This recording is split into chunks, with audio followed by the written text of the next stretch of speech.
सभी साथियों को बहुत बहुत नमस्कार। प्रणाम आज गुरुजी। हाँ भैया, खुश रहिए सब लोग। प्रणाम गुरुजी। हाँ भैया, सब लोग खुश रहिए, गुरुजी। खुश रहिए भैया, खुश रहिए। आज हाँ, अब सभी लोग अपने माइक बंद कर दीजिए जिससे मैं वक्तव्य दे दूं, और फिर इसके बाद 15 मिनट के सेशन के बाद फिर प्रश्नोत्तर होगा, फिर 15-15 मिनट के 3 सेशन। तो आज का सत्र शुरू करते हैं।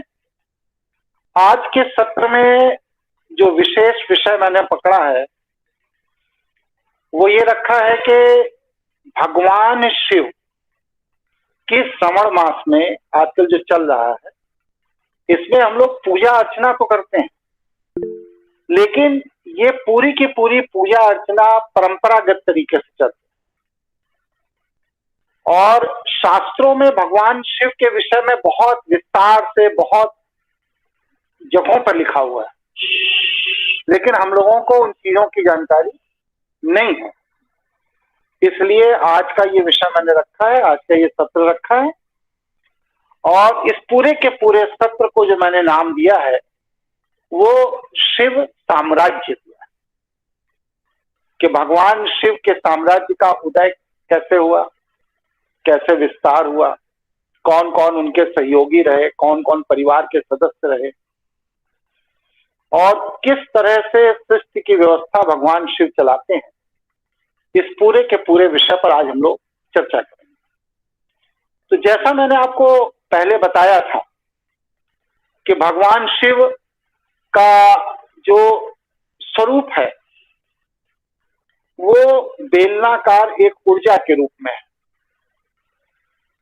और यह जो बेलनाकार ऊर्जा है, जिस पर अभी 2 दिन पहले मैंने लेख भी डाला है, यह बेलनाकार ऊर्जा ही शिवलिंग का प्रतिनिधित्व करते हैं। जिस तरह से कैलाश पर्वत पर भगवान शिव ने जो अपनी ऊर्जा की प्रयोगशाला स्थापित की थी और उसको जो बेलनाकार आकृति दिया था जैसा कैलाश पर्वत का है, उसी स्वरूप को उनके अनुयायियों ने जिन जिन जगहों पर उनकी पूजा आराधना की, वहां पर उस बेलनाकार स्वरूप को स्वीकार किया, इसीलिए उसे शिवलिंग नाम दिया। लिंग का तात्पर्य वहां पर शिशन नहीं है, लिंग का तात्पर्य है वहां पर प्रतीक। जैसे पुरुष लिंग, स्त्री लिंग, उभय लिंग, विष्णु लिंग, देवी लिंग। लिंग का तात्पर्य वहां पर क्या है कि आप किस ऊर्जा के चिन्ह को स्थापित कर रहे हैं, उसके किस प्रतिनिधि को जो स्थापित कर रहे हैं, उसको लिंग शब्द से संबोधित किया गया है हमारे शास्त्रों में। और जो उसका विभक्त स्वरूप प्रस्तुत किया जाता है लिंग का, उसको संस्कृत की भाषा में लिंग नहीं कहते हैं, उसे शिशन कहते हैं। तो सबसे पहले यूं समझ लीजिए कि भगवान शिव का जो बेलनाकार ऊर्जा का स्वरूप है, जिसे शिवलिंग के रूप में हम लोग आराधना करते हैं, पूजा करते हैं, ये ऊर्जा अनादि है और अनंत है, इसकी कोई सीमा नहीं, और ना ही इसके आरंभ की कोई जानकारी। क्यों नहीं है? इसलिए नहीं है कि जब सृष्टि का आरंभ हुआ तब ब्रह्म तत्व, जो कि सुई की नोक के 1 करोड़वें अंश से भी छोटा था, उस ब्रह्म तत्व के अंदर ब्रह्म ऊर्जा का प्रवेश हुआ। जिस ब्रह्म ऊर्जा का प्रवेश हुआ, उसी ब्रह्म ऊर्जा को भगवान शिव के लिए शिव ऊर्जा कहा गया, शैव ऊर्जा कहा गया। जब ब्रह्म ऊर्जा का ब्रह्म तत्व में प्रवेश हुआ तो वह ब्रह्म तत्व अपना आकार लेना शुरू किया, और जब उसने अपना आकार लेना शुरू किया तो एक निश्चित सीमा के बाद उसमें एक विस्फोट हुआ। उस विस्फोट से वह ब्रह्म तत्व ब्रह्मांड में बहुत दूर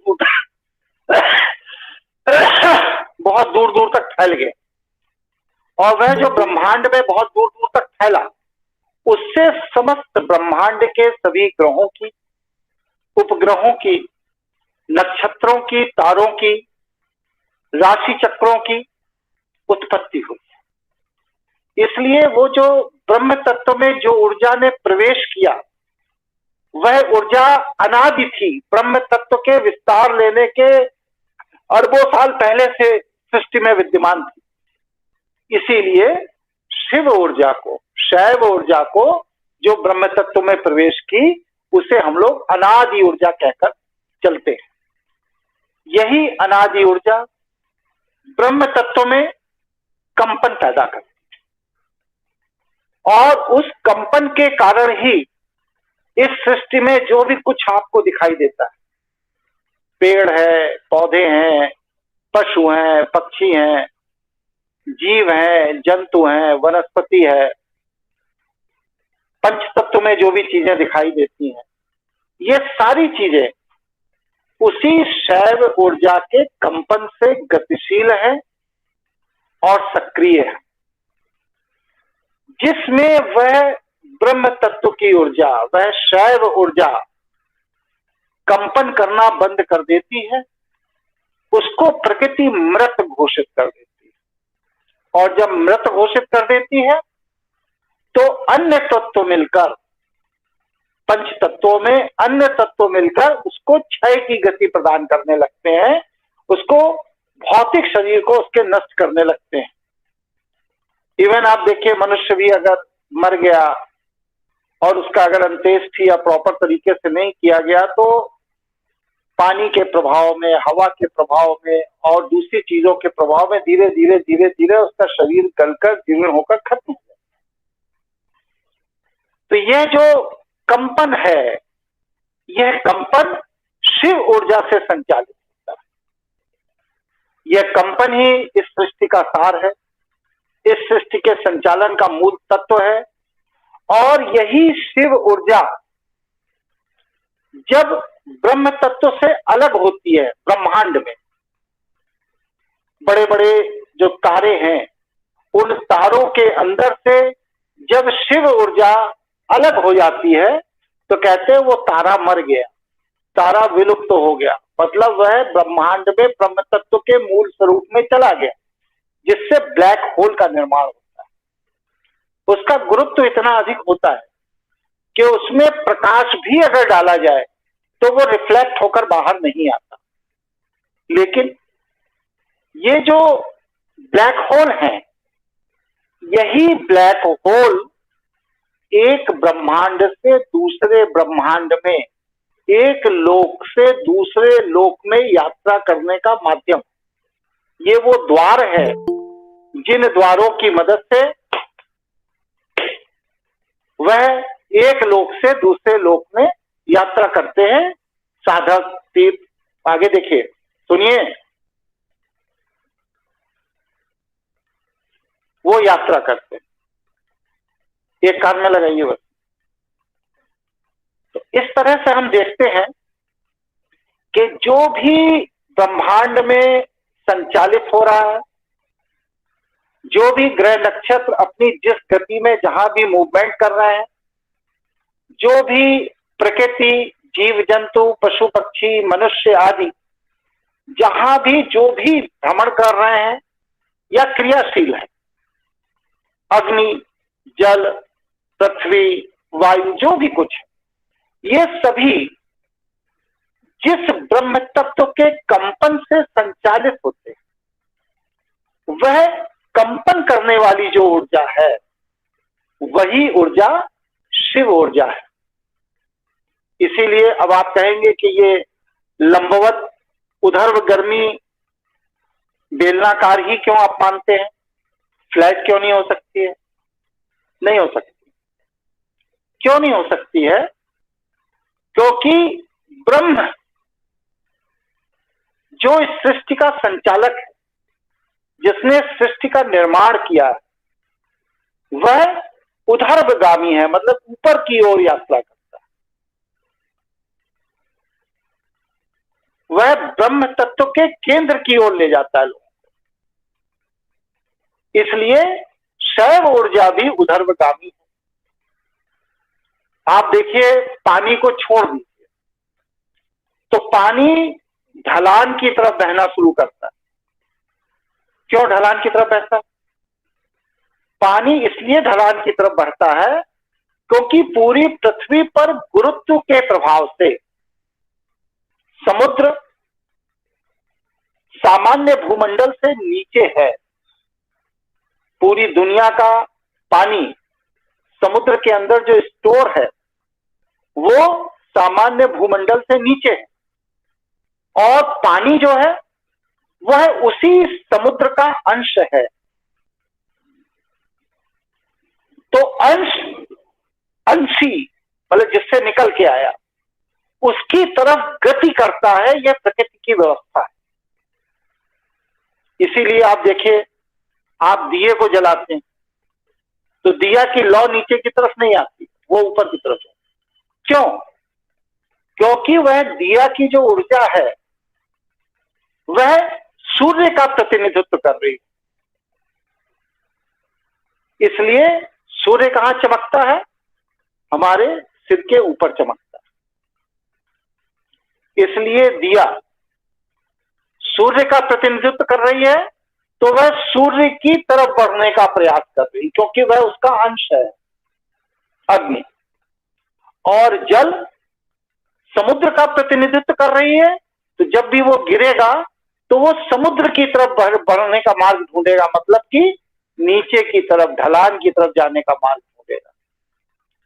इसका मतलब क्या हुआ कि जो तत्व जिस अंश से निर्मित है उसका जो अंशी है, उसका जो मालिक है, जहां से वह तत्व निकल के आया है, हमेशा वह तत्व उसी की तरफ आकर्षित होता है, उसी में विलीन होने की इच्छा रखता है। इसीलिए मनुष्य जब ईश्वर में विलीन होने की इच्छा रखता है और विलीन होने का जो प्रोसेस है वो पूरा कर लेता है, तो हम कहते क्या है, उसे मोक्ष प्राप्त हो गया। तो ब्रह्मांड की जो ब्रह्म ऊर्जा है, सर्वत्र व्याप्त ऊर्जा है, उसका केंद्र कहां है? उसका केंद्र सातों लोकों के ऊपर है। तो वह केंद्र सबसे ऊपर है। परिणाम क्या है कि हमारे अंदर जो आत्मा निवास करती है वह आत्मा, क्योंकि उस शैव तत्व, शैव ऊर्जा का प्रतिनिधित्व करती है, इसलिए वो दिए के लौ के आकार में हमारे अंदर विद्यमान है।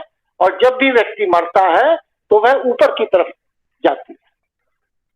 आत्मा कभी नीचे की तरफ नहीं जाती कि ढलान की तरफ लुढ़क जाए, नहीं लुढ़कती, वो हमेशा ऊपर की तरफ जाए, वायु तत्व की ओर जाए।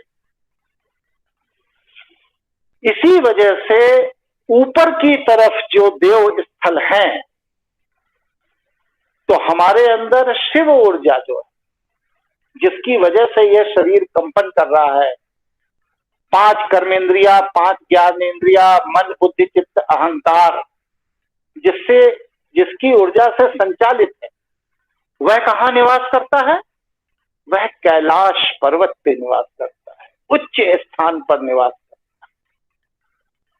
इसलिए शैव ऊर्जा अगर जाएगी तो किधर जाएगी? उच्चता की तरफ जाएगी, उच्चतम तरफ जाएगी। इसीलिए शैव ऊर्जा ऊर्ध्वगामी बेलनाकार आकृति की ऋषियों ने निश्चित की।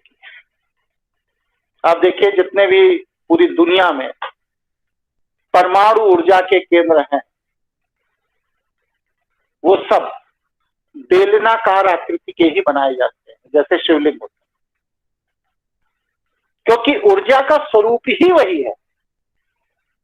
अगर आप उसको चौकोर में, तिकोने में, षटकोण में रखने का प्रयास करेंगे तो वह ऊर्जा उस गति से अपने परिणाम नहीं देगी जिसकी अपेक्षा मनुष्य उस ऊर्जा से कर रहा है।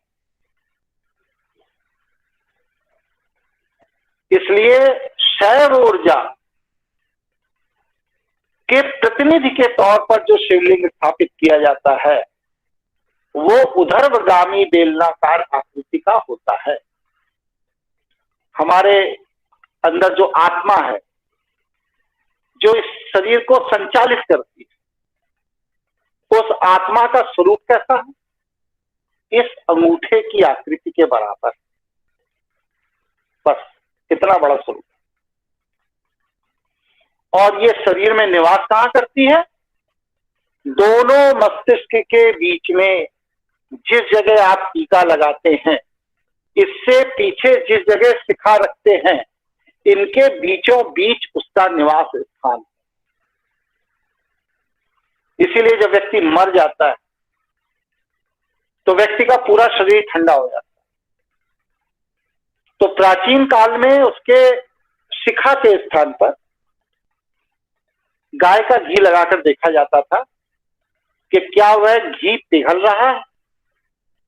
अगर वह घी पिघल रहा है तो ये माना जाता था कि अभी इसके मध्य मस्तिष्क के अंदर आत्मा निवास कर रही है, मतलब इस व्यक्ति को पुनः जीवित किया जा सकता है, अभी आत्मा ने शरीर नहीं छोड़ा। और अगर वह घी नहीं पिघलता है बल्कि और जमकर कठोर हो जाता है, तो फिर आयुर्वेदाचार्य घोषित कर देते थे कि भाई आत्मा ने क्योंकि शरीर छोड़ दिया है, इसलिए अब इसमें चिकित्सा करने से कोई लाभ नहीं निकलेगा। ये जो मानसिक ऊर्जा जो पीनियल ग्लैंड में रहती है, जो हमारे ब्रह्मरंध्र में रहती है, दोनों मस्तिष्क के बीच के स्थान पर रहती है, इसका सीधा संबंध ब्रह्म ऊर्जा से होता है, ब्रह्मांड की ऊर्जा से। और ब्रह्मांड में जो भी ज्ञान व्याप्त है, आज से पहले जो भी कुछ ज्ञान के रूप में इस सृष्टि में हो चुका, वो सारी की सारी रिकॉर्डिंग ब्रह्मांड में तरंग के रूप में तैरती रहती है। जितने महापुरुष हुए उनके कारण शरीर तरंग के रूप में ब्रह्मांड में तैरते रहते। हमारा ये जो पीनियल ग्लैंड है, यह पीनियल ग्लैंड ब्रह्मांड की उस तरंग से, उस कारण शरीर से, उस ऊर्जा से संपर्क करके ठीक उसी तरह संवाद कर सकता है जैसे हम और आप करते हैं, और वह सारे तथ्यों की जानकारी प्राप्त कर सकता है। तो यह जो दोनों मस्तिष्क के मध्य में स्थान है, वहां पर पीनियल ग्लैंड जिसकी आकृति आपके एक अंगूठे के बराबर है, वहीं पर आत्मा का निवास होता है।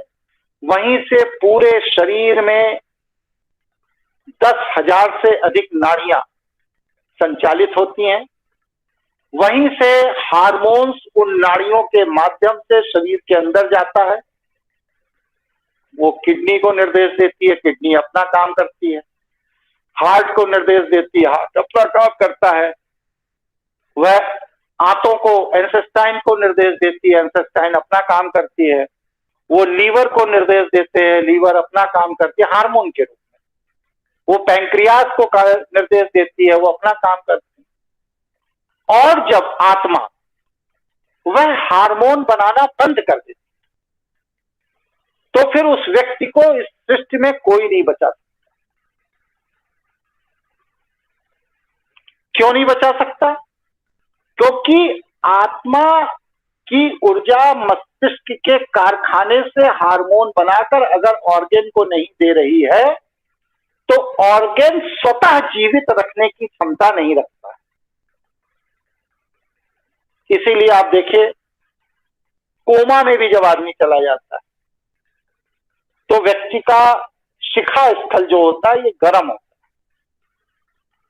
और इस शिखा स्थल के गर्म होने के कारण वह कोमा में पड़ा हुआ व्यक्ति, जो ना कुछ देख सकता है, ना सोच सकता है, ना समझ सकता है, ना बोल सकता है, ना अभिव्यक्ति कर सकता है, उसके ऑर्गेन्स काम करते रहे। लोग 10-10 साल, 18 साल का मैक्सिमम रिकॉर्ड है, लोग कोमा में रहे। अभी एक लेटेस्ट रिकॉर्ड है 38 साल का मिला। तो जब आदमी ना कुछ सोच रहा है, ना समझ रहा है, ना देख रहा है, ना जान रहा है, ना सुन रहा है, ना अभिव्यक्ति कर रहा है, इसके बाद भी इतने लंबे समय तक जीवित कैसे रह सकता है? क्योंकि उसके पीनियल ग्लैंड के अंदर आत्मा कारक रूप में ऊर्ध्वगामी ऊर्जा, जिसे शैव ऊर्जा कहते हैं, जो अंगूठे की आकृति के बराबर है, वो विद्यमान होती है। इसीलिए व्यक्ति का शरीर चलता है, और जब वह निकल जाती है तो इसके बाद चलता हुआ शरीर भी गिर करके कंपन विहीन अवस्था में नष्ट होने लगता है और क्षय की गति को प्राप्त कर लेता है। इसी शिव ऊर्जा का पोषण हम कैसे करते हैं? हम अपने नाभि की जीवनी ऊर्जा से करते हैं। नाभि के अंदर जो 72 लाख नाड़ियों का केंद्र है, जो मां के गर्भ से जुड़ा हुआ है, उस केंद्र में वह अमृत मौजूद होता है, जिस अमृत के स्थापित होने के कारण आत्मा ब्रह्मांड पीनियल ग्लैंड को नहीं छोड़ती है। अगर हमारे नाभि का अमृत सूख जाए तो हमारी आत्मा इस पीनियल ग्लैंड को तत्काल छोड़ के चली जाएगी और कह देगी जीवन शक्ति अब समाप्त हो गई। डॉक्टर कहते हैं कि पेशेंट रिस्पॉन्ड नहीं कर रहा, बहुत सारी दवाइयां दी लेकिन रिस्पॉन्ड नहीं कर रहा। क्या मतलब है इसका? दवाइयां तो वही है, एक मरीज पर काम कर रहा है, दूसरे पर नहीं कर रहा। क्यों नहीं कर रहा? वो इसलिए नहीं कर रहा है कि आत्मा रूपी जो यहाँ पर शिव तत्व मौजूद है, शिव ऊर्जा मौजूद है, उसने मस्तिष्क को हार्मोन बनाने का निर्देश देना बंद कर दिया। इसलिए अच्छी से अच्छी दवाई भी व्यक्ति के ऊपर काम नहीं करती। तो मतलब हमें अपनी आत्म ऊर्जा को विकसित करना चाहिए, उसको ब्रह्म ऊर्जा से जोड़ देना चाहिए। और जिस तरह मोबाइल को रिचार्ज करने के लिए आप आधे घंटे 20 मिनट अपने रोज बिजली में लगा देते हैं, उसी तरह हमें ध्यान मेडिटेशन के द्वारा भगवान शिव की आधे घंटे रोज ध्यान करना चाहिए। या आपने जिसको भी अपना इष्ट निर्धारित कर रखा है उसका ध्यान करना चाहिए। कोई इष्ट नहीं है तो आप अपने गुरु का ही ध्यान करिए, जिसको आपने गुरु मान रखा। इससे आपकी ब्रह्म ऊर्जा सक्रिय बनी रहेगी, रिचार्ज बनी रहेगी, और ब्रह्म ऊर्जा के रिचार्ज बने रहने के कारण आपका पूरा का पूरा शरीर स्वस्थ रहेगा, सक्रिय रहेगा। और इसके साथ साथ जो सबसे बड़ी बात है कि ईश्वरीय ऊर्जाओं के चमत्कार आपको नित्य प्रति आपके जीवन में दिखाई देंगे, यदि आपने अपने संपर्क को उससे जोड़ रखा। क्यों दिखाई देंगे? वो इसलिए दिखाई देंगे कि पीनियल ग्लैंड के अंदर आत्मा रूपी बैठी हुई शैव ऊर्जा ही हमारी रक्षक भी है, हमारी पोषक भी है। इसलिए वह ऊर्जा जब तक सक्रिय है तब तक आपको इस सृष्टि में किसी से भी डरने की आवश्यकता नहीं। इसीलिए भगवान शिव को महाकाल कहा गया कि वो मृत्यु को भी हरा सकते हैं। यहां तक मेरी बात आप लोगों को समझ में आई? कोई जिज्ञासा, कोई प्रश्न हो तो पूछे, तो अगले चरण में प्रवेश किया जाए।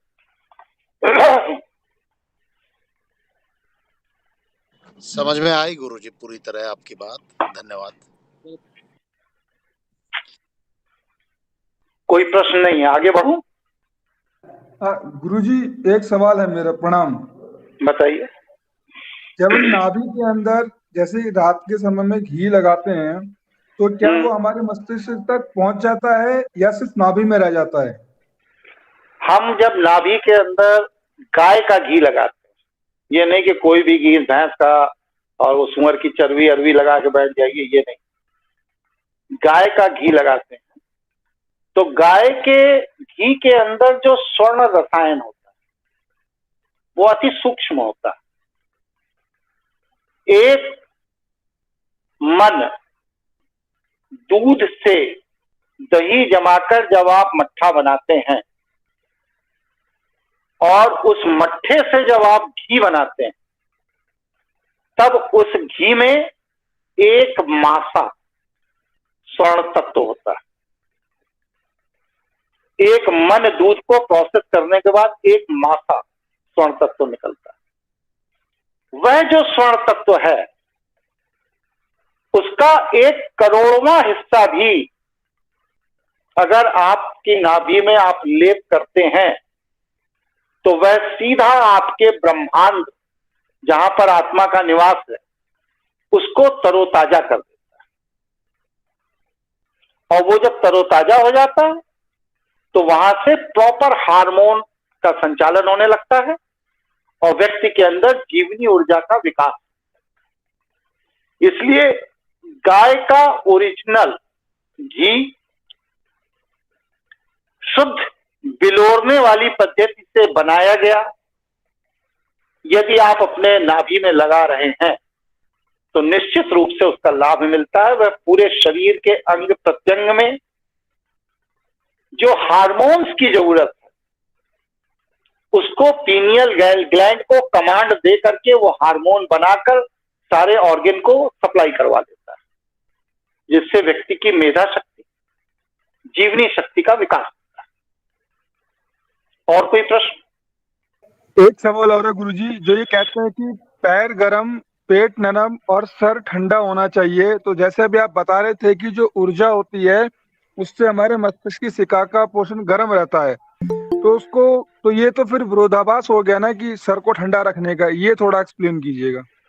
देखिए, शरीर का जो सबसे ऊंचा अंग है वो सिर है। सिर को ठंडा रखने का विधान इसलिए बताया गया है, इसीलिए देखिए शिवलिंग के ऊपर जहां उसका बेलनाकार शिवलिंग है उसके ऊपर हमेशा जल की अर्घी लगा दी जाती है, जिससे कि वहां ड्रॉप बाय ड्रॉप पानी छूता है।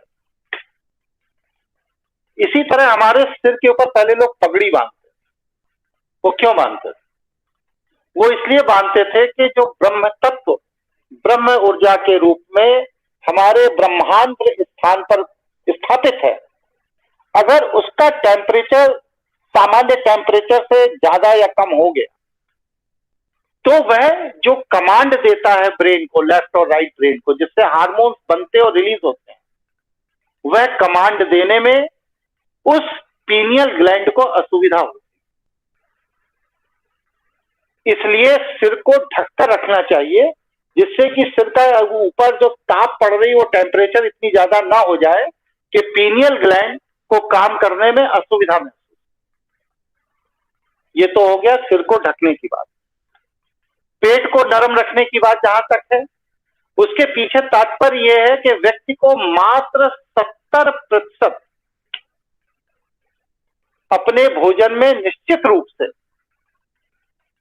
बिना आग पर चढ़ा हुआ भोजन करना चाहिए, जिसमें खीरा है, ककड़ी है, रायता है या और ऐसी कोई भी चीज जो कि आग पर चढ़ाए बिना आप उसे खा सकते हैं। और बस सिर्फ 30% जो आपकी अंजुली के अंदर आ जाए। ये जो अंजुली भगवान ने दी है, हमारा पेट में अन्न को खाने की क्षमता बस सिर्फ इतनी। हम लोग जो इतनी बड़ी थाली सजाकर बैठ जाते हैं वो गलत है। इस अंजुली के अंदर जितना अन्न है बस सिर्फ उतना ही अन्न खाना चाहिए, और उससे अधिक अगर भूख लग रही है तो फलाहार करिए, खीरा ककड़ी वगैरह खा लीजिए, या ऐसी कोई भी चीज आप ले लीजिए जो चीज अग्नि के ऊपर चढ़ाए बिना खाने योग्य। उससे पेट के इंटेस्टाइन, पेट की आंतें नरम रहती। देखो किसी का स्पीकर ऑन है, बंद करो, तो उससे वो बंद रहती है। फिर पैर के गर्म करने की बात इसलिए है कि हमारे यहां पर एक हृदय है। हृदय ब्लड के सर्कुलेशन से रक्त को पूरे शरीर में संचालित करता है, और हमारे पैरों की जो पिरड़ी होती है, यहां पर भी पैरों में छोटे छोटे 2 हृदय लगे होते हैं। वो हृदय, हमारे यहां से जो हृदय है, ये जो खून नीचे भेज रहा है, वहां से उस प्रयोग किए हुए खून को वापस हृदय की ओर भेजने के लिए वो चीज बनी होती है। क्योंकि यहां पर जो हृदय है वो एक बाउल के अंदर है, जिसके ऊपर अस्थि मज्जा का एक मोटा कवच बना हुआ। लेकिन हमारे पैर की पिरड़ी के अंदर जो छोटा सा हृदय है, उसके ऊपर ऐसी कोई सुरक्षा की व्यवस्था प्रकृति से नहीं है।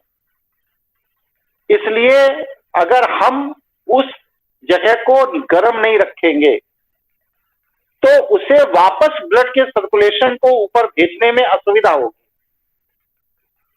इस वजह से कहा जाता है कि सिर को ठंडा रखिए, पगड़ी बांधिए, पेट को नरम रखिए, मतलब 70% फलाहार खाइए, और पैर को गर्म रखिए, जिससे कि वो पिरड़ी के अंदर का जो छोटा दिल है वो नीचे के हिस्से का पूरा खून वापस लंग्स तक भेज सके, जिससे कि लंग्स उसको शुद्ध कर सके। आप देखिए, जब बहुत कोई यात्रा करके आते हैं, पैर थक जाते हैं, तो कहते हैं ना गर्म पानी में थोड़ी देर पैर डाल के बैठ जाओ तो आराम होता है। क्यों मिलता है? क्योंकि वह गर्म पानी पिरड़ी के अंदर जो छोटा सा हार्ट होता है, उस हार्ट को अपना कार्य करने में सहायता करने लगता है, और वो सहायता करने लगता है तो पैर का दबाव तनाव खत्म हो जाता है और नया ब्लड का संचार पैरों तक हो जाता है, जिससे कि पैर का दर्द खत्म हो जाता है, व्यक्ति प्रसन्न हो जाता है। और कोई प्रश्न किसी साथी का? गुरुजी मेरा एक प्रश्न ये था कि इन दिनों जो है स्वैब टेस्ट हो रहा है, आरटीपीसीआर टेस्ट हो रहा है और थर्मल स्कैनर किया जा रहा है डिजिटल थर्मामीटर के द्वारा। हाँ। क्या इससे हमारा जो पिनियल ग्लैंड है ये परमानेंट खत्म हो सकता है, और क्या हम इससे शैव ऊर्जा से डिस्कनेक्ट हो सकते हैं? 100% हो सकते हैं। इस पर मेरा लेख मेरी वेबसाइट पर पड़ा है कि ब्रह्मांड को नष्ट करने की योजना है क्या ये, आप उसको पढ़िए। उसमें पूरा मैंने व्यवहारिक तरीके से दिया है। आपके आज्ञा चक्र को नष्ट करने की ये एक व्यवस्थित योजना है, जिसके तहत आप में सोचने समझने विचार करने की क्षमता समाप्त हो जाए, इसके लिए ये षड्यंत्र किया जा रहा है। तो गुरुजी ये 1 से 2 बार टेस्ट में बच सकता है कि पहले बार में ही खत्म हो जाएगा? आप ये तो आपके टेस्ट करने वाले के ऊपर है, जितना प्रेशर वहां पे डाला जाना चाहिए। अगर पहले ही बार में उससे ज्यादा प्रेशर डाल रहा है तो पहली बार में भी नष्ट हो सकता है, और अगर कोई एक्सपीरियंस्ड आदमी कर रहा है तो वो 6 बार भी करेगा तो भी नहीं नष्ट होगा, क्योंकि उसे मालूम है कि आज्ञा चक्र के रंध्रांध्र में कितने प्रेशर से उस चीज को डाला जाता है। जी गुरुजी, धन्यवाद। और कोई प्रश्न किसी साथी का? गुरुजी प्रणाम। गुरुजी प्रणाम। बताइए। गुरुजी मैं मतलब कि काफ़ी मतलब वीडियोस देख रहा था, जैसे कि ये जो घटनाक्रम चल रहा है उसके ऊपर, जो मतलब कि कुछ एस्ट्रोलॉजर हैं, मतलब यूट्यूब पे वीडियो ही बनाते हैं, वो मतलब इन षड्यंत्रों को नहीं जानते हैं, लेकिन उनकी क्षमता ये है एस्ट्रोलॉजी में कि वो मतलब ये बता देते हैं एस्ट्रोलॉजी के हिसाब से कि जो है ये आने वाले समय में ये समय ज़्यादा गंभीर होगा। लगभग मैं 2 साल से इसको देख रहा हूँ, तब मतलब मेरे मन में प्रश्न उठा। और दूसरा चीज़ ये है कि एक एस्ट्रोलॉजर है, नाम उनका मैं नहीं जानता, उड़ीसा के हैं। उन्होंने बताया कि लगभग 2500 साल पहले एक यहाँ हुए थे, मतलब कि संत हमारे थे अच्युतानंद दास, जिन्होंने एक किताब लिखी थी भविष्य मालिका, ऐसे कुछ नाम करके है उसका, उड़िया में लिखी थी। ठीक है। तो उसके बाद उसका मतलब कि किसी ने उसे मतलब कन्वर्ट नहीं किया हिंदी में प्रयास करने का, लेकिन एक एस्ट्रोलॉजर हैं जिन्होंने उनकी मतलब संरचना बताई कि आज से, उन्होंने बताया था उस टाइम पे उड़िया में कि आने वाले समय में क्या होगा। तो उन्होंने बताया काफ़ी चीज़ें ऐसी, मतलब कि ये जो जो है क्या आप कहना क्या चाह रहे हैं, विषय क्या, प्रश्न बताइए। ये तो आप घटना बता रहे हैं। हाँ, प्रश्न ये है गुरुजी कि वो अपनी किताब में लिखे हैं कि लगभग 2023 में जो है यहाँ पे जो उड़ीसा, कहाँ पे, उड़ीसा में जो वो धाम है, पुरी धाम, वो जो है पूरा डूब जाएगा, 22 उस तक पानी आ जाएगा। तो क्या मतलब कि उनकी भविष्यवाणियाँ सही हो सकती हैं? और उन्होंने जो ये है सारी बातें जो उन्होंने लिखी हैं ये सब पहले से भविष्य पुराण में लिखी हुई हैं, जी जी जिसे मैं प्रजाति के हुसैनी ब्राह्मणों ने लिखा था। तो ये जो हुसैनी ब्राह्मणों का लिखा हुआ ग्रंथ है भविष्य पुराण जिसे आप कहते हैं, इसमें ये सारा का सारा घटनाक्रम, सारी बातें पहले से लिखी हुई हैं। उसी को उन्होंने उड़िया भाषा में ट्रांसलेट कर दिया होगा। मैंने उस पुस्तक को पढ़ा नहीं, लेकिन ये मेरा अनुमान है। इस तरह के पुराणों के अंदर लगभग प्रत्येक पुराण में जहां जहां पर ज्योतिष खंड है वहां पर भारत के भविष्य को लेकर तरह तरह की भविष्यवाणियां की गई हैं, जो आज अक्षरशः सत्य हो रही हैं। इसी क्रम की यह भी एक भविष्यवाणी है। गुरुजी, बस एक चीज और है कि उन्होंने अपनी भविष्यवाणी में ये भी कहा था, उनकी किताब के अनुसार उन्होंने बताया कि जो है कि अब जो समय इस समय चल रहा है, अब तक जो है जो हम मतलब भविष्यवाणी है कि कल की अवतार होने का वो हो चुका है।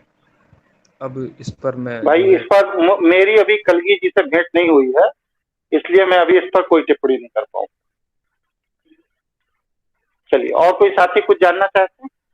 प्रणाम गुरुजी। हाँ बोलो बेटा।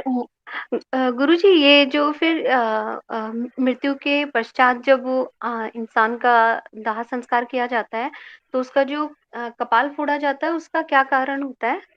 यही होता है उसका कारण यही होता है कि यदि बाय द वे व्यक्ति के पीनियल ग्लैंड के अंदर शैव ऊर्जा फंसी रह गई, क्योंकि शरीर में 9 द्वार हैं, इनसे ही आत्मा निकलती है बाहर, लेकिन अगर किसी कारण से वो शैव ऊर्जा फंसी रह गई है तो वह शैव ऊर्जा को हटाने के लिए कपाल क्रिया की जाती है, जिससे कि शैव ऊर्जा, जिसे हम आत्मा कहते हैं, वह अपने चित्त, बुद्धि और संस्कार के साथ शरीर छोड़कर दूसरे शरीर की तरफ जाती है। और कोई साथी कुछ जानना चाहते? प्रणाम गुरुजी, कहीं पढ़ा था मैंने कि जो आत्मा होता है, आत्मा जो है उसका वजन 21 ग्राम है। क्या ये सच है? मैंने तौला नहीं, इसलिए हम कुछ कह नहीं पाए। जिन्होंने तौला होगा वो बता पाएंगे। चलिए, तो हम लोग अब आगे बढ़ते हैं। प्रणाम गुरुजी। हाँ बोलिए। गुरुजी, अभी आपने जो मृत्यु की वो बताई कि सर पे वो घी लगा के मतलब चेक किया जाता है कि आत्मा अभी है या मर चली गई है सी ऊर्जा। तो अभी हमारे यहाँ तो जो डेथ होती है उसमें सिर्फ हाथों की नाड़ी और हृदय देखकर ये लोग बता देते हैं कि ये आदमी मर चुके हैं। तो ये सही है या गलत है? गलत है, क्योंकि बहुत बार ऐसा होता है कि हृदय काम करना बंद कर देता है, लेकिन मस्तिष्क के अंदर जीवनी ऊर्जा बनी रहती है। मेरे अपने व्यक्तिगत जानकारी में है, मेरी अपनी सगी माँ जिनसे मेरा जन्म हुआ, उनकी हार्ट बीट बंद हो गई थी और उसके 8 घंटे बाद मेरे गुरुजी की कृपा से वह पुनर्जीवित है, जिसको कि 8 घंटे पहले 3 डॉक्टरों ने चेक करके नब्ज और हार्ट बीट कह दिया था कि अब ये मर चुकी हैं, इनकी अंत्येष्टि कर दीजिए। लेकिन उसके 8 घंटे बाद वो पुनर्जीवित हो और अभी तक जीवित रही, 28 साल उसके बाद जीवित रही। इसलिए ये सोच, ये कल्पना गलत है। और कोई जानकारी कोई चाहता है? आगे बढ़ा जाए।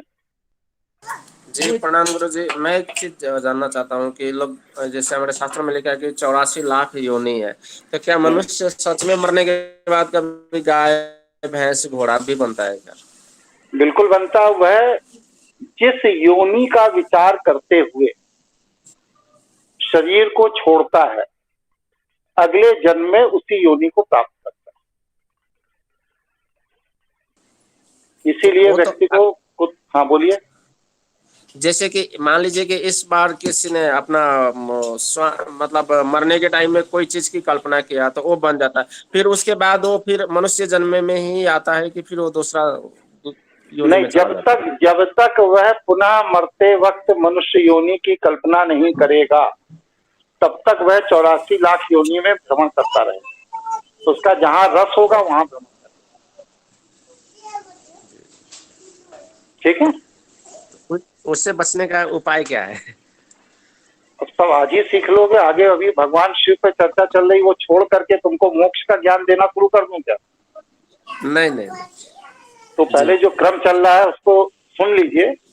एक ही दिन जी में जी मोक्ष प्राप्त नहीं होगा। ठीक है, जी जी। चलिए अब आगे बढ़ा जा रहा है। सबसे बड़ा जो कंफ्यूजन है उसको आज हम लोग क्लियर कर देते हैं कि जैसे प्रजापति मतलब जनता को, प्रजा का पालन करने वाला, वो प्रजापति अर्थात राजा। तो सभी राजाओं का जो प्रमुख पद है उसे ब्रह्म कहते, ब्रह्मा। उसी तरह जितने भी वैष्णव देवी देवता हुए, उनका जो प्रमुख व्यक्ति है उसको इंद्र कहा गया। कहा देवराज इंद्र, देवताओं के राजा है। उसी तरह शैव जीवन शैली से जीवन यापन करने वाले जितने भी जीव इस पृथ्वी पर विद्यमान हैं, उन सभी जीवों का जो प्रमुख है उसे शंकर कहा गया। ये एक पद का नाम है। हर काल, हर युग, हर समय में शंकर अलग अलग हुए हैं। शिव के प्रतिनिधि के रूप में जो व्यक्ति शैव ऊर्जा की रक्षा और पोषण के लिए दायित्व उठाता है उसको हमारे यहां शंकर कहा गया। तो शिव एक ऊर्जा है और शंकर वह व्यक्ति है जो शिव की ऊर्जा के अनुरूप इस प्रकृति को संचालित करने में लोगों को पोषण देता है, उनकी रक्षा करता है, उनका मार्गदर्शन करता है। जैसे कि आजकल ईसाइयों की रक्षा, पोषण और मार्गदर्शन का दायित्व किसके पास है? पोप के पास। इसी तरह हिंदुओं के रक्षा पोषण का दायित्व किसके पास है? शंकराचार्य जी के पास। उसी तरह शैव जीवन शैली से जीवन निर्वाह करने वाले पृथ्वी पर जितने भी लोग, उन सभी की रक्षा और पोषण का दायित्व जिस व्यक्ति के पास है उसके पद का नाम शंकर है। तो शिव और शंकर ये दो अलग अलग चीजें हैं। शिव ऊर्जा रूप में है और शंकर उस ऊर्जा के रक्षक और पोषक के प्रतिनिधि रूप में। शिव एक ही है जो अनादि है और अनंत है। इसके ऊपर काल का प्रभाव नहीं होता। महाकाल है, काल से परे है, महान है।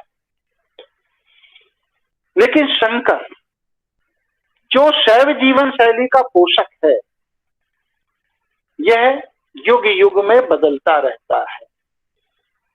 शंकर का विवाह भी होता है, शंकर युद्ध भी करता है, शंकर अस्त्र शस्त्र का निर्माण भी करता है, शंकर संतान भी उत्पत्ति करता है और शंकर अपने शैव अनुयायियों की रक्षा भी करता है, उनके लिए युद्ध भी लड़ता है, सब कुछ करता है।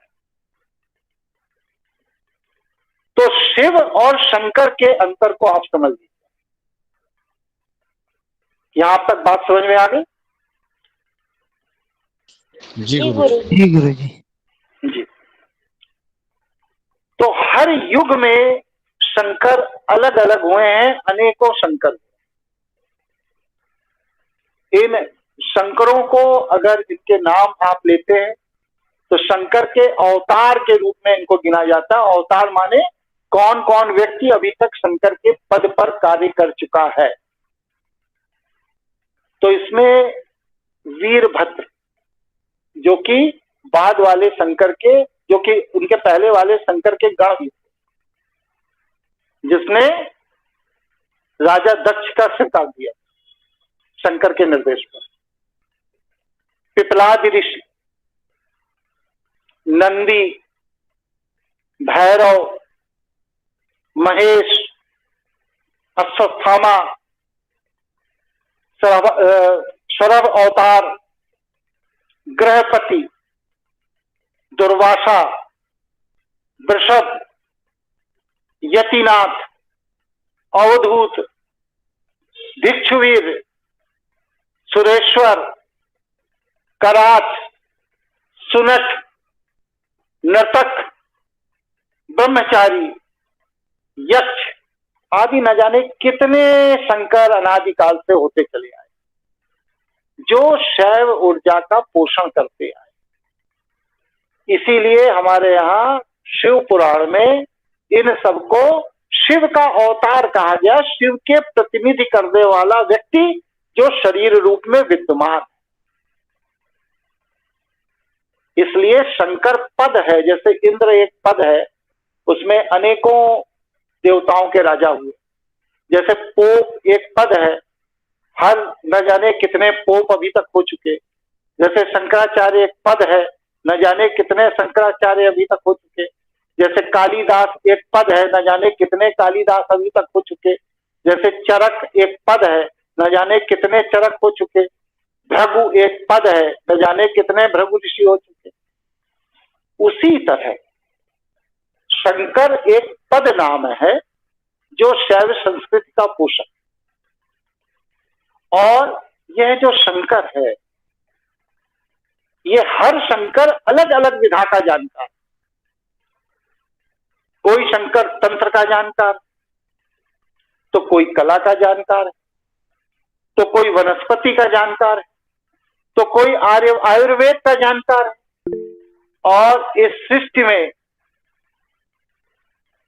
जो अंतिम शंकर का अवतार हुआ, जिसने बौद्ध धर्म को भारत की परिधि से उखाड़कर फेंक दिया और पुनः सनातन धर्म की स्थापना की, वह शंकर थे आदि गुरु शंकराचार्य। ये भगवान शिव के अवतार। इसीलिए उन्होंने मात्र 32 वर्ष की आयु, सैकड़ों मील की पैदल यात्रा करके बौद्ध धर्म मठों को उखाड़ कर फेंक दिया और भारत के 4 कोनों में 4 मठों की स्थापना करके भारत के उन मठों के अंदर के क्षेत्र में सनातन धर्म को पुनः स्थापित किया।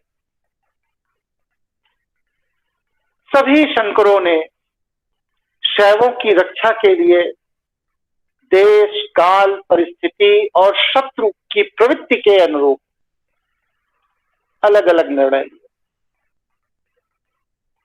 लेकिन शिव अविभाज्य है। उसकी कल्पना, उसके विचार एक ऊर्जा रूप में है।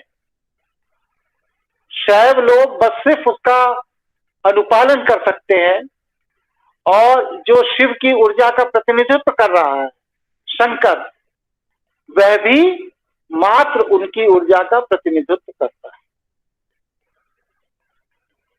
लेकिन देश काल परिस्थिति के अनुसार हर शंकर निर्णय अलग अलग लेता है।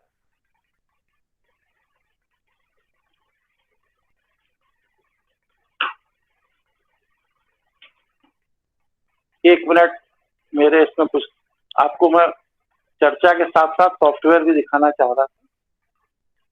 चलिए, लेता है। तो अब ये जो शंकर हैं, शिव की बात नहीं कर रहा हूं, ये जो शंकर हैं, इन्होंने शत्रुओं की प्रवृत्ति और स्वरूप और घटनाक्रम के अनुसार समय समय पर अस्त्रों शस्त्रों का निर्माण किया। अब जैसे शिव का जो धनुष है, धनुष माने दूर से वार करने वाला यंत्र। धनुष का मतलब ये नहीं है वो जो बांस की खपाची में डोरा बांध करके तीर चला देते हैं, दैट इज नॉट धनुष। इसमें मिसाइल भी आती है, टैंकर भी आते हैं। दूर से शत्रु के ऊपर हमला करने का कोई भी माध्यम हो, उसे शास्त्रों में धनुष कहा गया। इसमें जो सबसे महत्वपूर्ण धनुष था भगवान शिव का, उसे पिनाक कहा गया। इसके अलावा ये जो सुदर्शन चक्र कृष्ण जी लेकर के प्रयोग करते थे, इसकी उत्पत्ति भी भगवान शिव ने ही की। पशुत्पात ये भी भगवान शिव का खोजा हुआ है। त्रिशूल यह भी भगवान शिव का खोजा हुआ है। तो जितने भी शैव धर्म में प्रयोग किए जाने वाला या शैव अवतारों द्वारा प्रयोग किए जाने वाले या शंकर द्वारा प्रयोग किए जाने वाले अस्त्र शस्त्र हैं, ये सारे के सारे अस्त्र शस्त्र शंकर के रूप में जो शैव ऊर्जा का प्रतिनिधि था, उसके द्वारा देश काल परिस्थिति के अनुसार खोजा गया अस्त्र शस्त्र है, जिससे कि शैव अनुयायियों की पूरी दुनिया में रक्षा की जाए। अब शंकर की पत्नी का बात बता दूं। आप देखिए, जो आदि शंकर जब वैष्णव धर्म विस्तार ले रहा था, तब उस समय ब्रह्मा के पुत्र दक्ष, ब्रह्मा के नहीं, इसके विवत्स मनु, नहीं गलत, ब्रह्मा के पुत्र दक्ष और विवत्स मनु की पुत्री, उसका नाम था प्रसूति। इन दोनों के संयोग से जो संतति प्राप्त हुई, उसमें एक बेटी थी तीसरे नंबर की, उसका नाम था सती। उसने भगवान शिव के साथ विवाह कर लिया। शिव शैव परंपरा का अनुपालन करते थे और राजा दक्ष वैष्णव परंपरा का अनुपालन करते थे। इसलिए राजा दक्ष को यह बात पसंद नहीं, क्योंकि राजा दक्ष के दो पत्नी थी, एक प्रसूति, दूसरी वीरणी। प्रसूति से राजा दक्ष को 24 कन्याएं हुई और वीरणी से राजा दक्ष को 60 कन्याओं ने जन्म दिया। इस तरह राजा दक्ष के पास कुल 84 कन्याएं थी और उनमें से जो तीसरी कन्या थी, उसने उमा, ये सती, इसने भगवान शंकर से विवाह, राजा की इच्छा के बिना, दक्ष की इच्छा के बिना। अब प्रसूति कौन थी, इसको समझ लीजिए तो आपको शैव वैष्णव की युद्ध का कारण समझ में आ जाए। विवत्स मनु की 3 कन्याएं थी और उसमें तीसरी कन्या का नाम प्रसूति था। विवत्स मनु कौन थे? विवत्स मनु भारत में वैष्णव संस्कृति को स्थापित करने वाले प्रथम राजा थे, जिन्होंने ब्रह्मा जी के वंश के प्रजापति राजा दक्ष से अपनी बेटी का विवाह कर दिया और इसके बाद जब राजा दक्ष ने यज्ञ आयोजित किया, क्योंकि वैष्णव लोग यज्ञ करते ही थे, तो ये बात की सूचना सती को हुई, मतलब उनकी बेटी को हुई। तो दक्ष वैष्णव संस्कृति का पोषक होने के नाते उसने शैव संस्कृति के भगवान शंकर को उस कार्यक्रम में आमंत्रित नहीं किया। ये बात सती को पसंद नहीं आई। वो यज्ञ स्थल पर गई, राजा दक्ष अपने पिता से उसका संवाद हो गया, उसमें वह क्रोधित हो गई और क्रोधित हो जाने पर वहीं पर जो यज्ञ वेदी थी, उसके अंदर जलती हुई अग्नि में उसने अपने को समर्पित कर दिया और इस तरह यज्ञ अशुद्ध हो गया। वहां पर जब भगवान शंकर को इसकी जानकारी हुई कि ऐसी घटना हो गई तो उन्होंने वीरभद्र को भेजा और वीरभद्र ने वहां पर जितने थे उनके साथ एक भयंकर युद्ध लड़ा और राजा दक्ष की सिर काट दिया, हत्या कर। ये जो युद्ध था ये शैव संस्कृति और वैष्णव संस्कृति का सबसे पहला युद्ध था। यहीं से शैव वैष्णव संस्कृति के खेमे दो हिस्से में बटे और शैव अनुयायी वैष्णव अनुयायी दोनों ने अपने अपनी संस्कृति की रक्षा के लिए एक दूसरे को अपना दुश्मन बना दिया। वैष्णव संस्कृति के जितने राजा थे वो सब क्षत्रिय कहलाए और शैव संस्कृति के जितने पोषक थे वो सब ब्राह्मण कहलाए।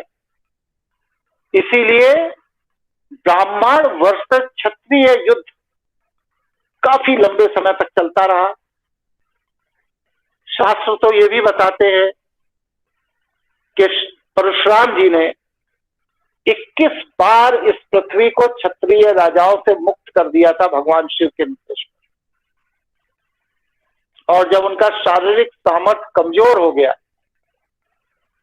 तब उन्होंने अपना सारा जीता हुआ साम्राज्य कश्यप ऋषि को दान दे दिया और तप करने चले गए,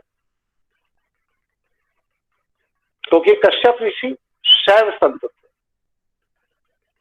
प्रतिष्ठित संत थे। और कश्यप ऋषि ने सभी को बुलाकर उन वैष्णव द्वारा जीते गए क्षेत्र को उन्हें वापस दे दिया, जिससे वैष्णव दोबारा सशक्त हो गए। और परशुराम जी के ना रहने पर उनके तप पर चले जाने के बाद रावण ने ये दायित्व संभाला कि इस पूरी पृथ्वी पर शैव संस्कृति को मैं पुनः स्थापित करूंगा। उसको पुनः स्थापित करने के दृष्टिकोण से उसने विश्व विजय का अभियान छेड़ा, जिसमें परशुराम जी की तरह जगह जगह क्षत्रिय राजाओं से उसका युद्ध हुआ और उसने पृथ्वी पर से सभी क्षत्रिय राजाओं को हरा करके अपना लंका में राजधानी स्थापित की। कालांतर में जब वह लौट कर आया तब इंद्र, जो कि क्षत्रियों का राजा था, देवताओं का राजा, उसने रावण की पत्नी मंदोदरी की मां हेमा, मतलब रावण की सास हेमा का अपहरण कर रखा था, जिसको छुड़ाने के लिए रावण ने मेघनाथ को भेजा और मेघनाथ इंद्र को गिरफ्तार करके और अपनी नानी को छुड़ा करके युद्ध में ले आए। फिर इंद्र और रावण के बीच एक समझौता हुआ कि कर्क रेखा जो पृथ्वी के ऊपर है, इसके ऊपर के क्षेत्र में देवता निवास करेंगे और इसके नीचे के क्षेत्र में सारे शैव निवास करेंगे। इस तरह से वैष्णव और शैव के लिए भूमि का बंटवारा हो गया। बाद में विश्वामित्र के सहयोग से, अगस्त ऋषि के सहयोग से इंद्र ने एक षड्यंत्र करके राम को वनवास करवाया और रावण के क्षेत्र में सीतामढ़ी, जो कि कर्क रेखा के नीचे था, वहां पर राम को निवास करने के लिए बाध्य किया। वहां सूर्पनखा से राम का विवाद हो गया, उसमें लक्ष्मण ने सूर्पनखा के नाक कान काट लिए और बाकी की कहानी आप सब लोग जानते हैं। तो ये जो शैव वैष्णव का युद्ध आज भी चल रहा है।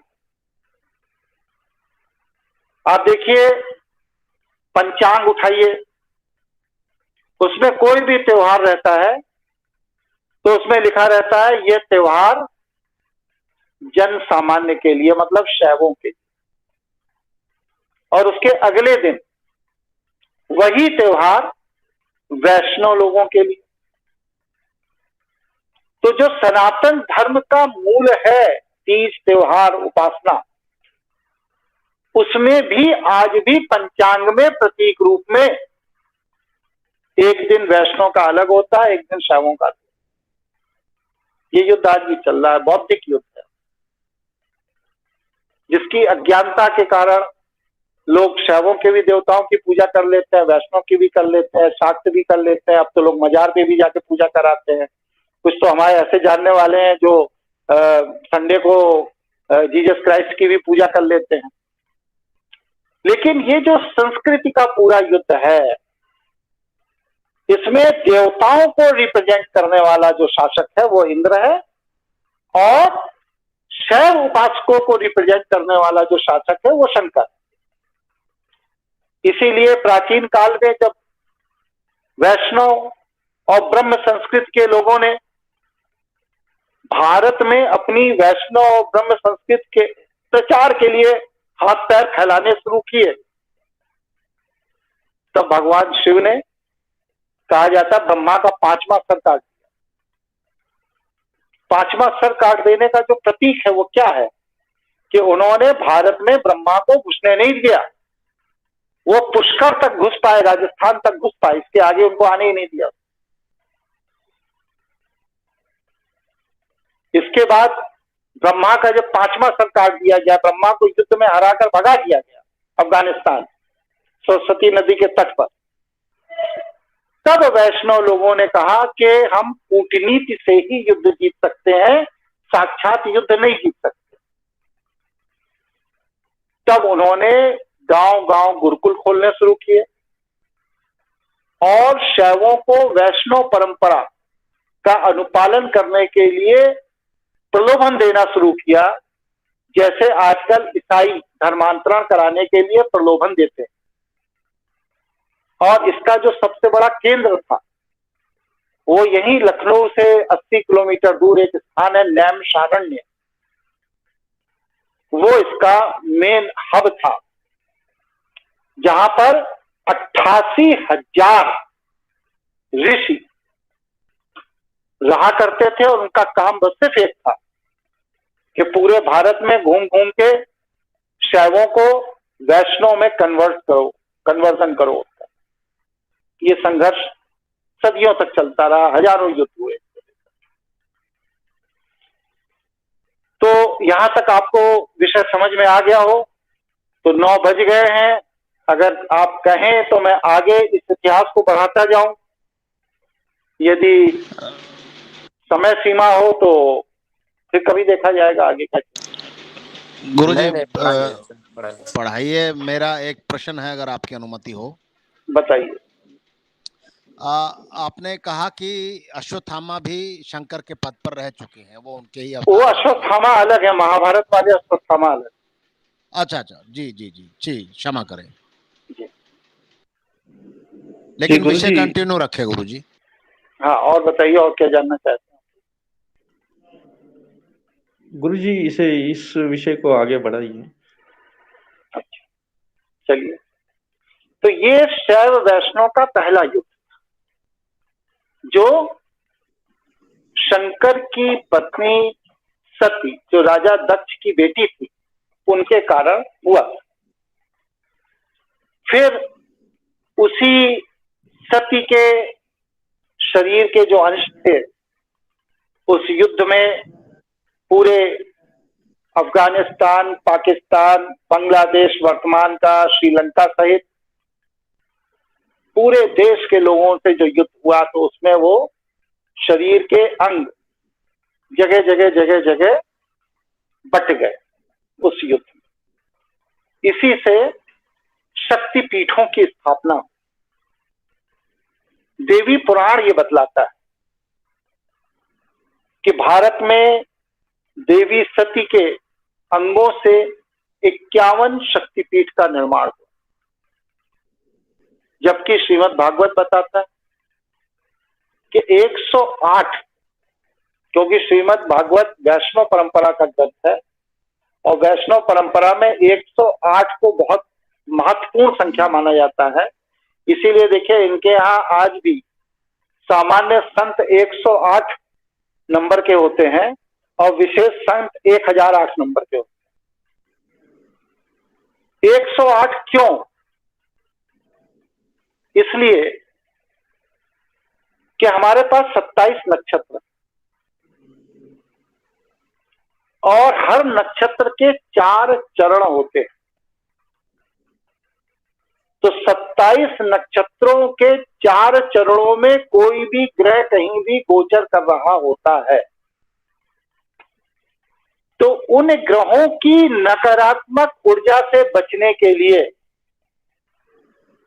जो साधना में माला का इस्तेमाल किया गया है उसमें हर एक गुड़िया नक्षत्र के एक चरण का प्रतिनिधित्व करती। इसलिए वैष्णव धर्म ग्रंथों में 108 जो नक्षत्रों के चरण हैं, इसके कारण 108 को इन लोग ब्रह्म संख्या के रूप में मानते हैं कि ये 360 डिग्री पर जब वैष्णव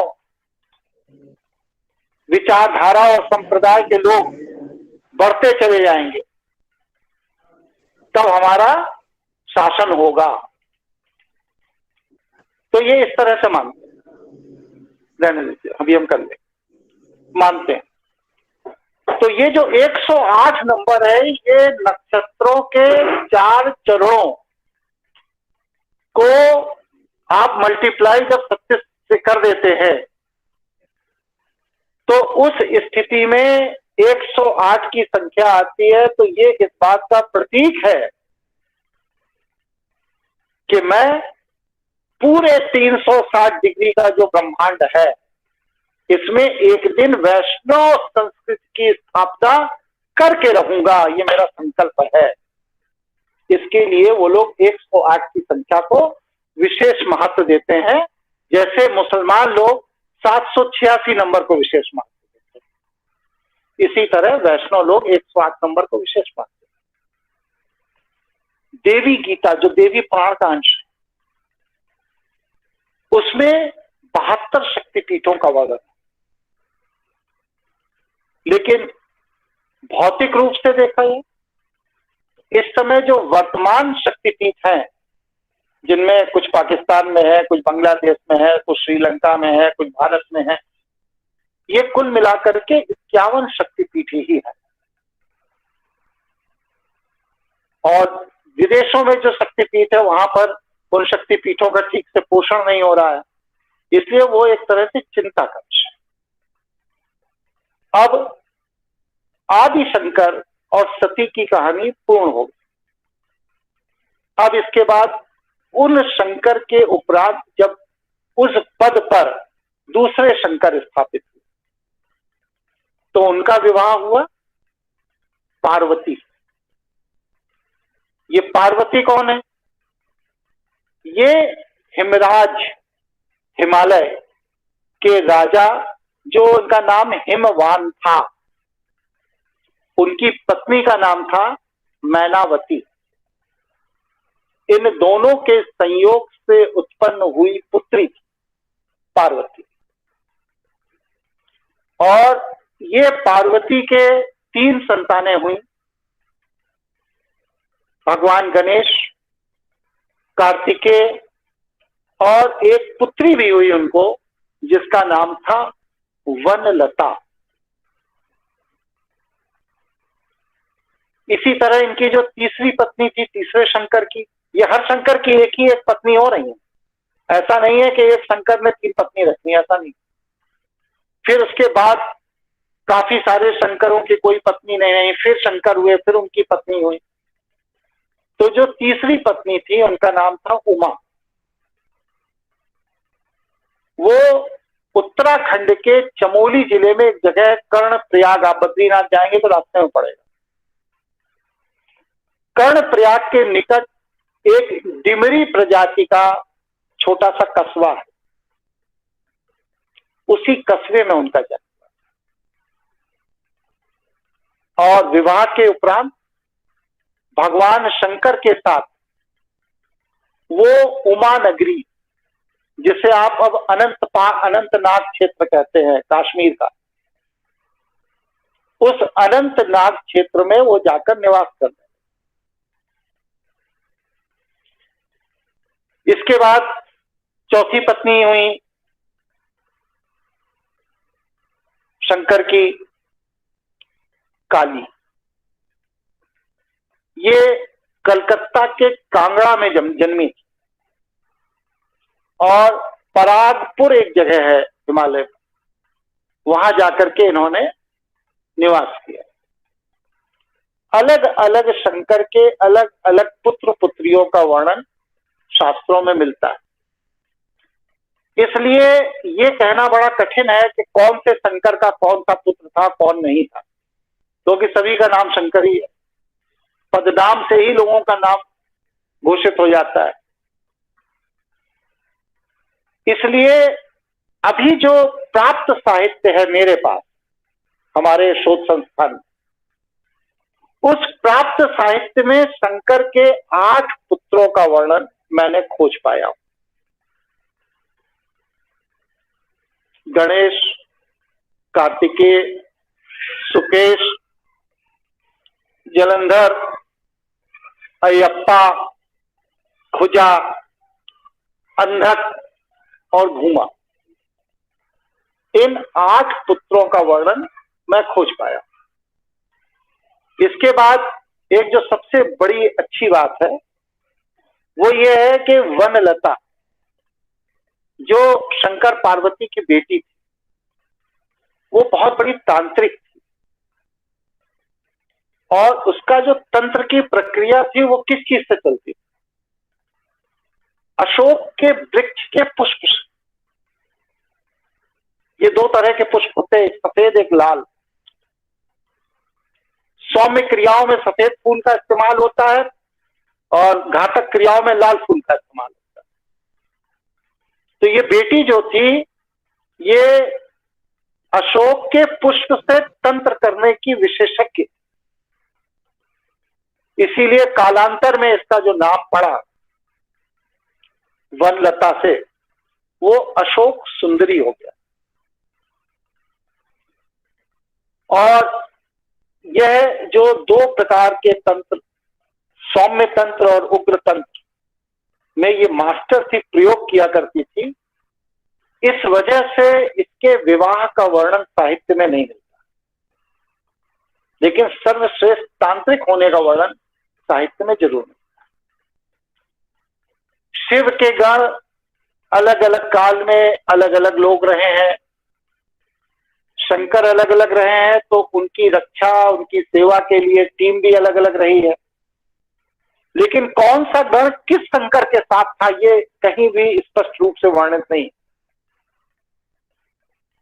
लेकिन शंकर के गण के रूप में जो लोग वर्णित हैं, उनमें नंदी प्रथम नंबर पे। ये नंदी वही है जिन्होंने कामसूत्र की स्थापना की थी, जिसको कि वात्स्यायन ऋषि ने बात को विकसित की। इसके बाद भैरव, भैरवी तंत्र के संस्थापक थे। वीरभद्र, मणिभद्र, चंदिस, शैल, गौकर्ण, घंटाकर्ण, भृगृटी, श्रृंगी, बेताल, जय, विजय, दैत्य, दानव, यक्ष, पिशाच, भूतनाथ, अनेकों गण हुए।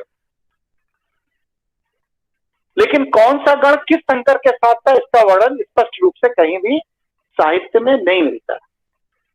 लेकिन ये सारे के सारे गण तंत्र की किसी न किसी विधा के विशेषज्ञ थे, आयुर्वेद के किसी न किसी विधा के विशेषज्ञ थे, संगीत और नृत्य के किसी न किसी विधा के विशेषज्ञ थे। युद्ध कौशल के किसी ना किसी विधा के विशेषज्ञ थे, अस्त्र शस्त्र के निर्माण के किसी ना किसी विधा के विशेषज्ञ थे। इसका वर्णन पूरा का पूरा आपको यजुर्वेद से लेकर के शिव पुराण तक मिलेगा। भगवान शिव की अष्ट मूर्तियों का भी वर्णन शास्त्रों में पाया गया। जैसे पृथ्वी तत्व प्रधान जो मूर्ति है उसको सर्व कहा गया, सर्व। जल तत्व प्रधान जो मूर्ति है उसको भाव कहा गया, और तेज तत्व प्रधान जो मूर्ति है, ये मेरा इंटरनेट क्यों बंद हो गया? एक मिनट, मेरा इंटरनेट बंद हो गया।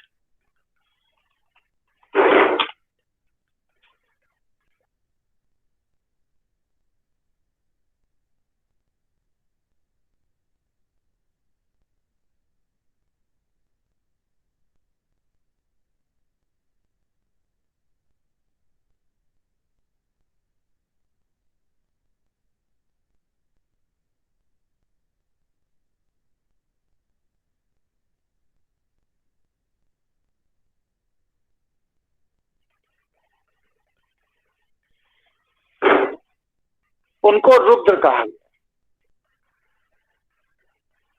वायु तत्व प्रधान जो मूर्ति है उसको उग्र कहा गया। आकाश तत्व प्रधान जो मूर्ति है उसे भीम कहा गया।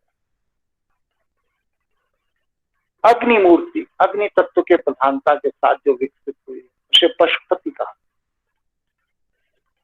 सूर्य तत्व से प्रधान जो मूर्ति है उसको ईशान कहा गया, ईशान को। और जो चंद्र मूर्ति है, जैसे सूर्य तत्व से प्रधान मूर्ति है उसी तरह चंद्र तत्व से जो प्रधान मूर्ति उसको भी महादेव कहा गया।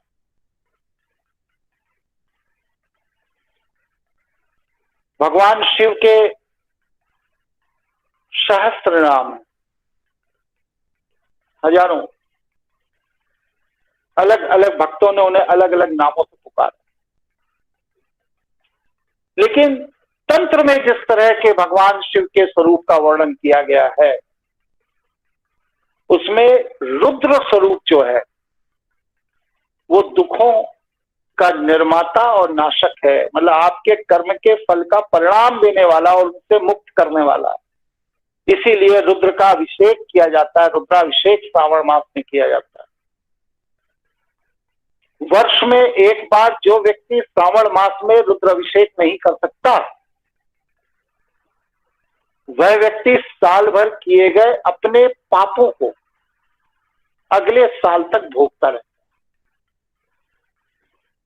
इसलिए सामर्थ्य के अनुसार यदि स्वयं कर ले तो बहुत अच्छा है, नहीं कर सकते हैं तो अपने गुरु से, अपने इष्ट से, अपने मंदिर से, अपने पंडित से, किसी से भी संपर्क करके प्रति वर्ष में एक बार श्रावण मास में रुद्राभिषेक अवश्य करना चाहिए। और उसमें भी अगर पृथ्वी पर शिववास मिल जाए तो क्या बात है, आनंद ही आनंद। तो शिववास गणना की शुद्धि के साथ श्रावण मास में जो रुद्राभिषेक करता है उसके द्वारा वर्ष भर जो उसके द्वारा अज्ञानता में पाप हुए हैं उनका शमन होता है। इसी तरह पशुपतिनाथ जो नेपाल के अंदर काठमांडू के पास मंदिर, शिव के इस स्वरूप को जीव जंतु पशु पक्षियों की रक्षा के लिए तांत्रिकों ने सिद्ध किया। और ये जो पशुपतिनाथ है इसका एक रहस्य मैं और बता दे रहा हूं कि बस सिर्फ पशु पक्षी जीव जंतु वनस्पति तक सीमित नहीं है। जीव आत्माओं के जो वायु तत्व में गोचर कर रहे हैं, भ्रमण कर रहे हैं जीवात्माएं, उनके भी स्वामी के रूप में पशुपतिनाथ ही हैं उनके स्वामी। इसलिए किसी को भूत प्रेत पिशाच जिन्न बेताल शैतान कोई पकड़ ले, अगर उसने पशुपतिनाथ पर दर्शन कर लिए तो निश्चित रूप से वह बाधाओं से मुक्त हो जाता है जो वायु तत्व के अंदर विद्यमान है। अर्धनारेश्वर स्वरूप भगवान शिव का, शिव और शक्ति का प्रतीक। जहां पर वंश वृद्धि ना हो रही हो, पति पत्नी में कलह रहती हो, घर का विकास नहीं हो रहा है, ऐसे व्यक्ति को भगवान शिव के अर्धनारेश्वर स्वरूप का गन्ने के रस और दूध के साथ अभिषेक करना चाहिए। निश्चित रूप से उसका दाम्पत्य जीवन भी सुखी होगा और वह समृद्धि को प्राप्त होगा। महादेव भगवान शिव की ईश्वरीय ऊर्जा का प्रतिनिधित्व करता है। भोलानाथ भगवान शंकर के हृदय की कोमलता और दयालुता का प्रतीक है।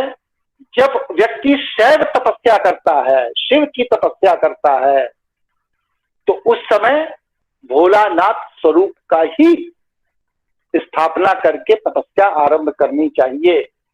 इससे तप में सिद्धि जल्दी प्राप्त होती। लिंगम सिद्धि, शिवलिंग की स्थापना करके, जैसे भगवान राम ने रामेश्वरम में किया। और वह क्यों किया? क्योंकि शिवलिंगम में ब्रह्मांड की ऊर्जा का प्रतीक है।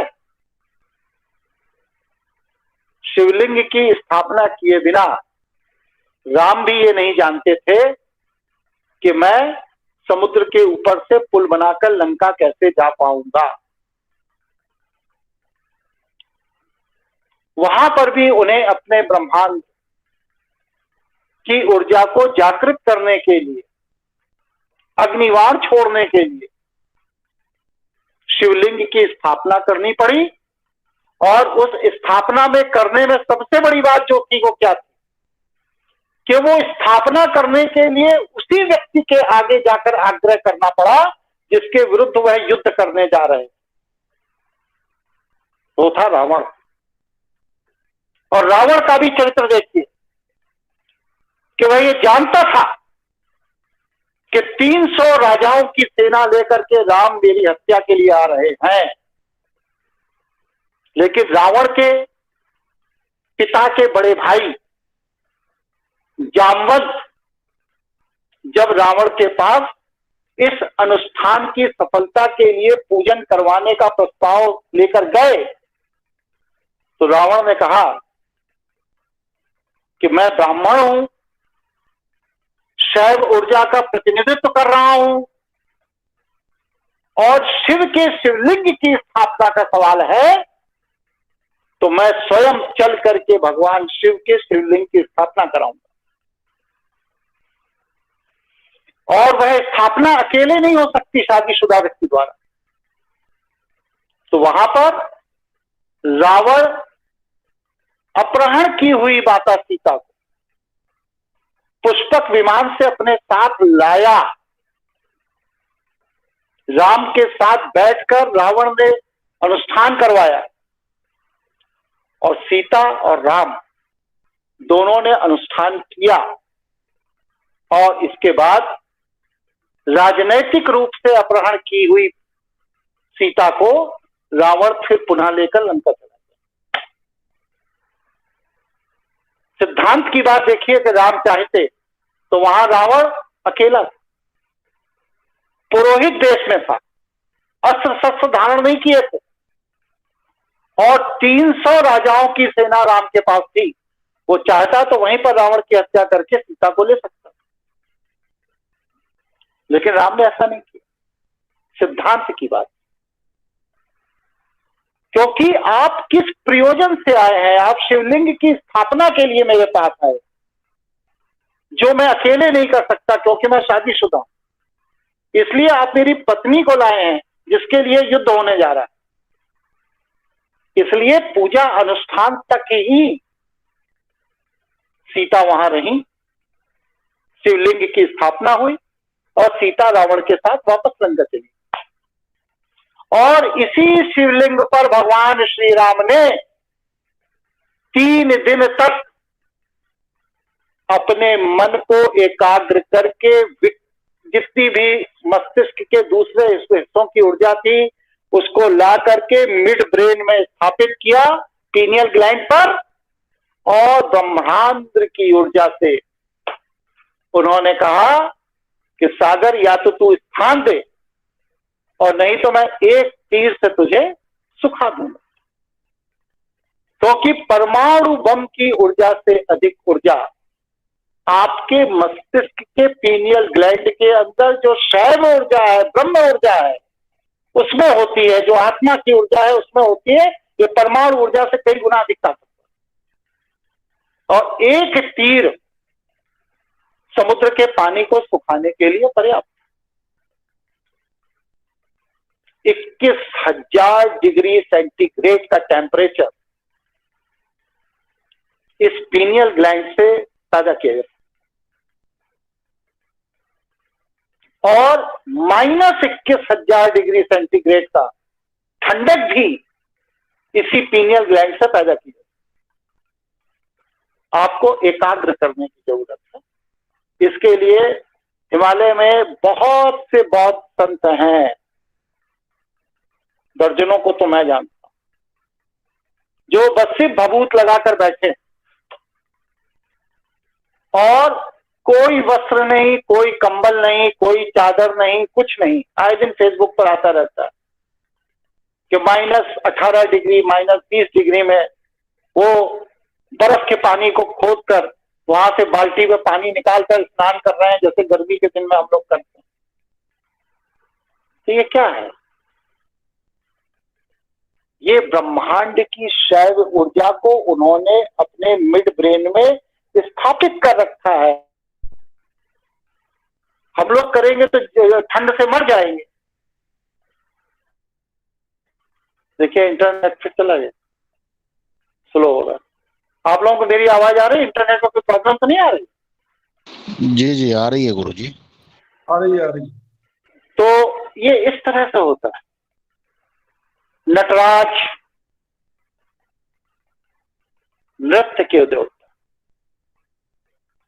शिवा शुभ जितने भी कार्य हैं सारे शुभ कार्यों का प्रतिनिधित्व करते हैं। महाकाल ये सृष्टि के निर्माता भी हैं, पालक भी हैं और संहारक भी। तो इस तरह 9:30 बज गया है। भगवान शिव की चर्चा तो अनंत है। आप लोग चाहेंगे तो मैं पूरे श्रावण मास आपको शिव पुराण सुनाता रहूंगा और आप लोग इसका आनंद लेते रहिए। गुरुजी एक प्रश्न है, फिर ये नहीं छूट जाएगा। निवेदन है आपसे, जो 51 शक्तिपीठों की आपने चर्चा की थी, बीच में मैं आपका फ्लो भंग नहीं करना चाहता था, इसलिए नहीं बोल पाया। कि जैसे जो कहते हैं कि विष्णु जी ने अपने चक्र से खंडों में विभक्त किया, क्या ये भी संघर्ष का ही प्रतीक है? हाँ, थोड़ा सा गुरुजी अगर बता सके 2 मिनट तो कृपा होगी। देखिए, शास्त्र और यथार्थ इन दोनों में फर्क होता है। जब माता सती राजा दक्ष के यज्ञ स्थल पर पहुंची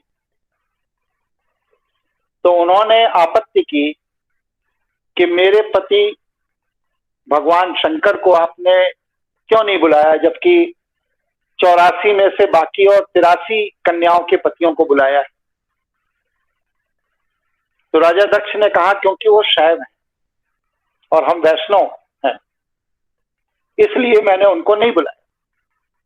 विवाह में भी आए थे तो आदिवासी, ग्रामीण, उल्टे सीधे, टेढ़े मेढ़े, भूत प्रेत पिशाच जिन्न का प्रतिनिधित्व करने वाले न जाने कितने आंतरिक तांत्रिक लेकर चले आए थे, जो मुझे पसंद नहीं आए। हम लोग सभ्य लोग हैं, राजा दक्ष ने सती को क्या समझाया कि हम लोग सभ्य लोग, हम लोग महलों में रहते हैं, हमारी सेवा में नौकर चाकर लगे हुए, हमारे पास सेनापति है, सैनिक है, कर वसूलने के लिए एक अधिकारी है, और उसके पास क्या है? वो तो भूखा नंगा नंग धड़क जंगलों में घूमने वाला एक साधारण सा बाबा, जिसके पास पहनने को वस्त्र भी नहीं है। तो हमारी ये जो राजसभा राज दरबार है, इसमें हम उसको भूखे नंगे तपस्वी को बुलाकर करेंगे क्या? उस पर सती और राजा दक्ष का काफी तेज संवाद होता, गर्मा गर्मी हो। तो राजा दक्ष ने क्रोध में कह दिया कि तेरी जैसी कन्या का तो मर जाना ही ठीक। उससे सती को इतना सेटबैक लगा, इतना धक्का लगा कि वहां पर यज्ञ के लिए जो यज्ञ कुंड चल रहा था, उस यज्ञ कुंड में वो कूद। जैसे ही ये घटना घटी, लोगों ने यज्ञ कुंड से उस पानी आनी डाल करके उसको निकाला, और निकालने के बाद इधर वीरभद्र को पता चला तो उसने आक्रमण कर दिया। उस आक्रमण में जिस सती के शरीर को लेकर के जो जल चुका था अग्निकुंड में, उसको लेकर जो संघर्ष हो रहा था, जिसमें कि सैकड़ों की संख्या में वैष्णव राजा मारे जा रहे थे, क्योंकि सभी उस यज्ञ में शामिल हुए, तो उस युद्ध को खत्म करने के लिए विष्णु पुराण में ये बताया गया है कि भगवान विष्णु ने अपने चक्र से सती के शरीर को खंड खंड में बांट दिया, जिससे कि यह युद्ध यहीं खत्म हो जाए, जो लड़ाई की जड़ है वही खत्म हो जाए। लेकिन ये युद्ध 11 वर्ष तक चलता रहा, और सती के जो शरीर के टुकड़े करे थे विष्णु, उन टुकड़ों को लेकर के अलग अलग क्षेत्रों से आए हुए लोगों ने अपने अपने क्षेत्रों में ले जाकर के उनको एक प्रतीक शुद्ध आत्मा के रूप में सुरक्षित कर लिया, संरक्षित कर लिया। तो यह 51 क्षेत्रों से जो लोग आए थे उस युद्ध में पार्टिसिपेट करने, वो विष्णु द्वारा काटे गए शरीर के 51 टुकड़ों को वो लोग अपने अपने साथ ले गए, और ले जाकर के उन्होंने वहां जहां स्थापित किया, वहां पर शक्तिपीठ की स्थापना की। तो तांत्रिक सिद्धियों के लिए सर्वश्रेष्ठ शक्तिपीठ कामाख्या देवी। इसी तरह और भी पीठें हैं, वो अलग अलग प्रयोजन से, हर पीठ का अलग उद्देश्य है। 51 पीठ है तो उनका 51 अलग अलग उद्देश्य है। फिर उन पीठों को वहां के क्षेत्रीय लोगों ने उस विशेष तंत्र के लिए जागृत करना शुरू कर दिया, और यह प्रक्रिया एक युग तक चलती रही। एक पूरा का पूरा युग जब इसमें बीत गया, तब इसके बाद वो जो तंत्रपीठ थी, जिनको कि सती के शरीर के अंशों को लाकर प्रिजर्व किया गया था, स्थापना की गई, वहां पर बड़े बड़े मंदिरों का निर्माण कर दिया गया, और आज भी उन सभी स्थानों को तंत्रपीठ के रूप में प्रयोग किया जाता है अलग अलग उद्देश्यों के लिए। और कोई जानकारी चाहते हैं? बहुत अद्भुत है गुरुजी, धन्यवाद, बहुत धन्यवाद। प्रणाम गुरुजी। माफ कीजिएगा, मुझे ये पूछना था कि फिर ये वैष्णव जो है ये शैव पर हावी कैसे हुए? जैसे आगे बतला दूंगा, आगे बतला दूंगा जी। तो ये जो श्रावण मास में शिव पुराण को लेकर के जो मैंने आज चर्चा शुरू की है, इसको आगे कंटिन्यू करना है या आज यहीं पर पूर्ण कर दिया जाए? आगे आप लोगों की आवश्यकता रुचि बन रही है या नहीं बन रही? गुरुजी कृपया इसको जी गुरुजी आगे चलाएं। कंटिन्यू कीजिए। कंटिन्यू। तो आगे बढ़िए गुरुजी।